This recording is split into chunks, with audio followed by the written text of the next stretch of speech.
أعوذ بالله من الشيطان الرجيم.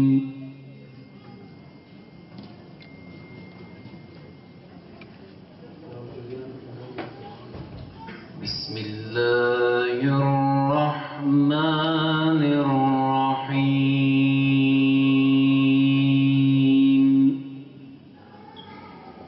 إن الذين قالوا ربنا الله ثم استقاموا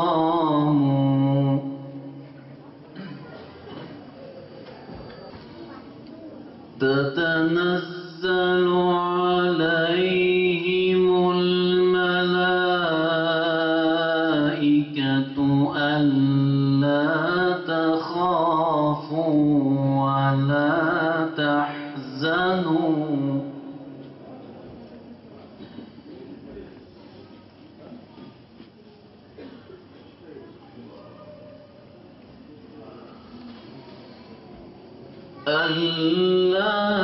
تخافوا ولا تحزنوا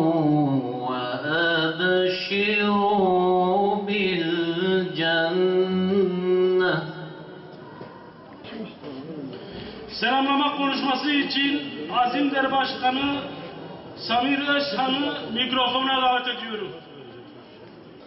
Tarih hak ile batılı, müstekbirler ve musazzafların mücadelesiyle geçti. Dünya var oldukça bu mücadele devam edecektir. Bir tarafta Nemrutlar, Firavunlar, Ebu Cehiller, büyük şeytanlar. Diğer taraftan ise İbrahimler, Musalar, Muhammediler, mazlumlar ve musazzaf insanlar görmekteyiz.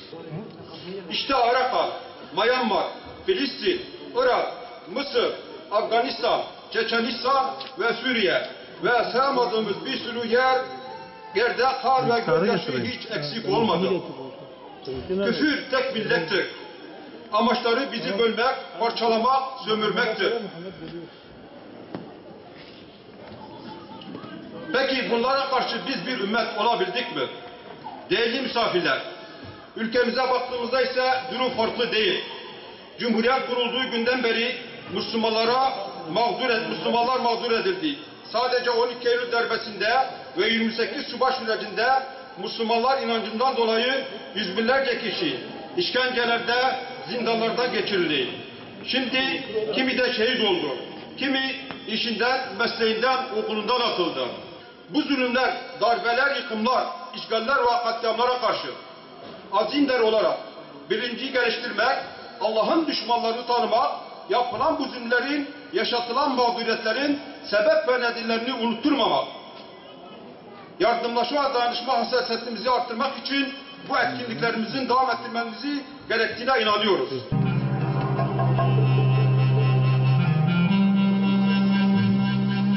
Ah Halepçe, ah Halepçe, gezer şevti, perçe perçe,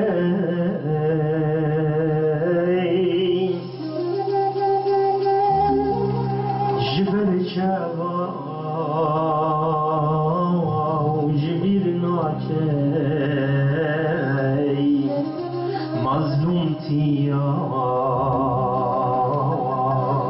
تحالف جاي جبر شعبا جبير ناچي مظلوم تيا تحالف جاي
kelime karşılığı zayıf bırakılmış, hakları ellerinden alınmış, yaşamasına dahi belki de müsaade edilmemiş kişi demektir. Veyahut da böyle bir kavramıyla ifade edebiliriz.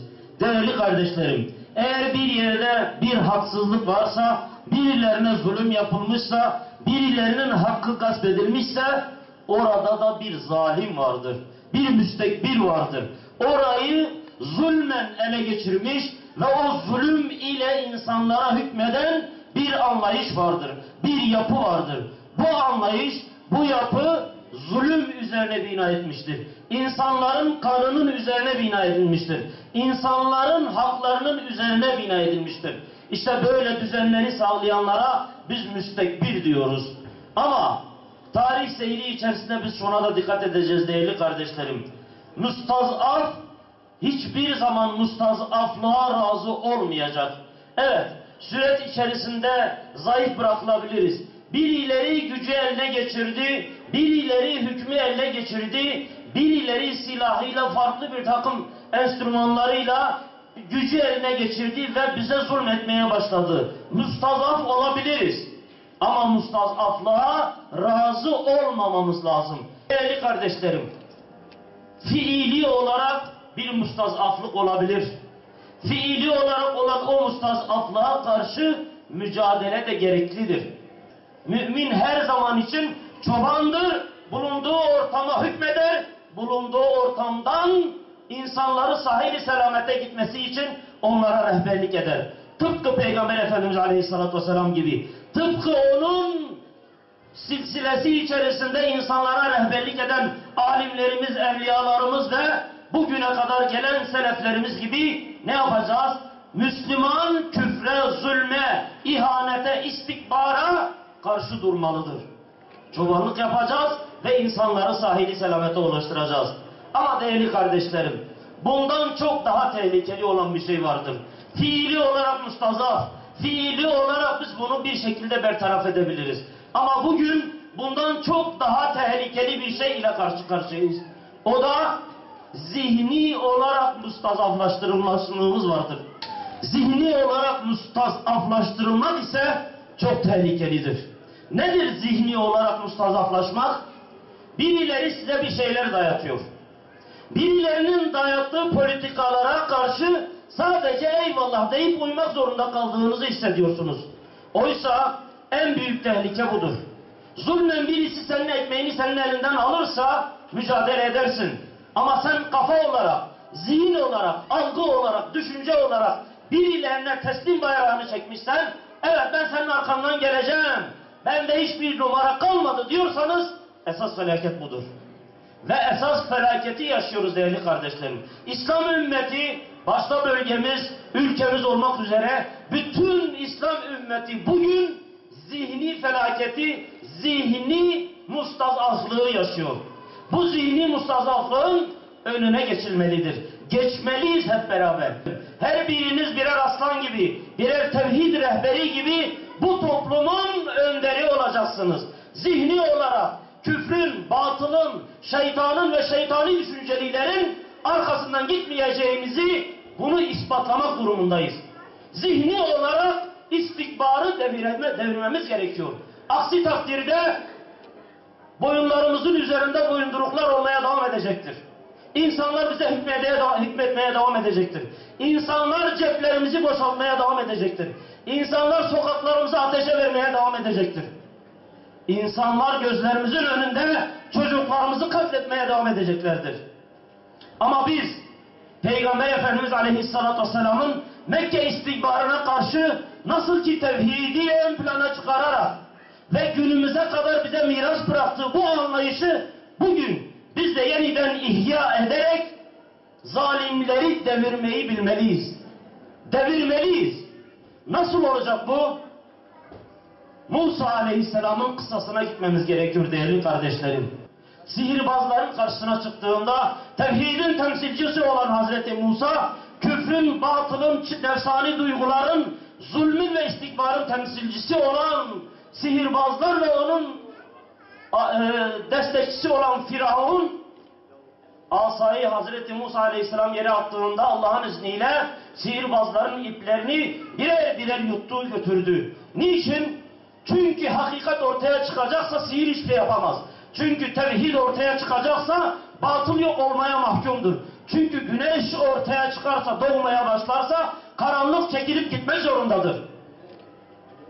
Küfrün, bugünkü küfrün, zulmün, ihanetin ve istikbarın ortadan kalkması için de Musa'ların kalkıp asalarını ortaya koymaları gerekiyor. Duygulanmamak, ağlamamak mümkün değil. Özürlü bir dünyada özürsüz bir kardeşimiz, özürlü olmasına rağmen siyer sınavını duyduğu zaman annesine sorar. Anne bu sınav ne? Der ki peygamberin hayatını öğreten bir kitap okuyacaksın ve sınava gireceksin dedi. Anne ne olur dedi, bu kitabı bana oku. O fedakar annemiz tam 4 sefer siyer kitabını şu küçücük kardeşimize, Mehmet Said kardeşimize okudu. Midyat'ta 4100 kişinin arasında en yüksek puanı şu kardeşimiz aldı. Rabbim kendisinden razı olsun, annesinden razı olsun. İşte bu kardeşimiz de bize şunu gösterdi ki özürlü veya özürsüz olmak. Özürlü diyemem. Bu aslında özürsüz bir kardeşimizdir elhamdülillah.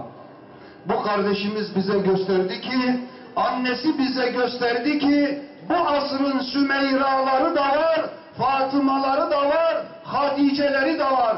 Ve bunlar var olduğu için de inşallah bugün bu mustasaflar haftasında müstekbirlerin sonunu getirecek Avsları, Muavzizleri ve Muhammed Said kardeşlerimizi yetiştirecek olan annelerimizin olmasına hamd ediyoruz, şükrediyoruz. İnşallah bu kardeşimiz geleceğin avzıdır, muavvazıdır, muazıdır ve geleceğin inşallah Mus'ab'ıdır. Rabbim onu yetiştiren annesinden razı olsun, babasından razı olsun. Yani bunu ödül vermek, bilmiyorum ama nasıl bir ödül vermek? Ödül Rabbim ona inşallah annesine, babasına cennetle mükafatlandıracak inşallah. Cennetle ödüllendirsin. Annesini Fatıma'ya, Hadice'ye, Sümeyra'ya komşu eylesin. Kendisini Mus'ab'a, babasını Ali'ye komşu eylesin inşallah. Velhamdülillahi Rabbil alemin. Şöyle ufacık bir hediyemizi de bizden kabul etsin inşallah. Şöyle tut. Allah razı olsun inşallah. Allah muvaffak etsin. Allah hepinizden razı olsun. Hayrınızı kabul etsin inşallah. Ey merhametlilerin en merhametlisi Allah'ım, bizleri bağışla, bizlere hidayet nasip eyle, bizlere helal rızık ihsan eyle, bize merhamet et. Allah'ım bizlere doğru olanı ilham et. Mustad'afina fi kulli mekan, fi berrike ve bahrike min ümmeti seyyidina Muhammedin ecma'in. اللهم أرنا الحق حقا وارزقنا اتباعه وأرنا الباطل باطلا وارزقنا اجتنابه